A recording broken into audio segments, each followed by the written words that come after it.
TIMS పేరులోనూ సామాజిక న్యాయం ఎక్కడంటూ జనసేన తెలంగాణ రాష్ట్ర ఇన్ఛార్జ్ నేమూరి శంకర్ గౌడ్ ప్రశ్నించారు. సనత్ నగర్ ఏర్పాటు చేసిన Telangana institute of medical sciences కు మాజీ ముఖ్యమంత్రి డాక్టర్ మర్రి చెన్నారెడ్డి పేరు పెట్టాలన్న ప్రభుత్వ నిర్ణయంపై ఆయన స్పందించారు. చెన్నారెడ్డి సేవలను గౌరవిస్తూనే ప్రతిష్టాత్మక ప్రభుత్వ సంస్థలకు పేర్లు పెట్టే విషయంలో అన్ని వర్గాలకు ప్రాతినిధ్యం కల్పించాల్సిన అవసరం ఉందని అన్నారు.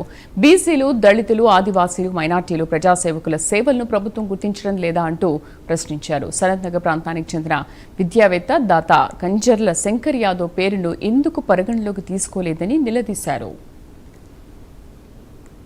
రోజులుగా చూస్తుంటే ఈఎస్ఐ ఏదైతే ఉందో అక్కడ టిమ్స్ అనే హాస్పిటల్ ఏదైతే ఇన్స్టిట్యూట్ ఉందో దాని పేరు మర్రి చెన్నారెడ్డి ఇన్స్టిట్యూట్గా పెడదామని అనుకుంటుంది ప్రభుత్వం. ఆల్రెడీ జీవో కూడా పాస్ చేసింది. మేము ఎక్కడ కూడా మర్రి చెన్నారెడ్డి గారి పేరుని వ్యతిరేకిస్తలేదు. మర్రి చెన్నారెడ్డి గారి పేరు మీద అనేక కట్టడాలకి నామకరణం అయ్యింది. సో మేము మా ప్రధాన డిమాండ్ ఏంటంటే జనసేన పార్టీ ప్రధాన డిమాండ్ మీరు చూస్తున్నారు ఏదైతే ఆంధ్రప్రదేశ్లో భోగాపురం ఎయిర్పోర్ట్ని అల్లూరు సీతారామరాజు ఎయిర్పోర్ట్గా నామకరణం చేయడం జరిగింది. అల్లూరు సీతారామరాజు ఇంటర్నేషనల్ ఎయిర్పోర్ట్గా. అట్లాగే ఇక్కడ ఏది ఉన్నా కానీ ఎందుకంటే ప్రజల పన్నులతోటి కట్టడాల నిర్మాణం జరుగుతుంది కాబట్టి మీరు గమనించాలి.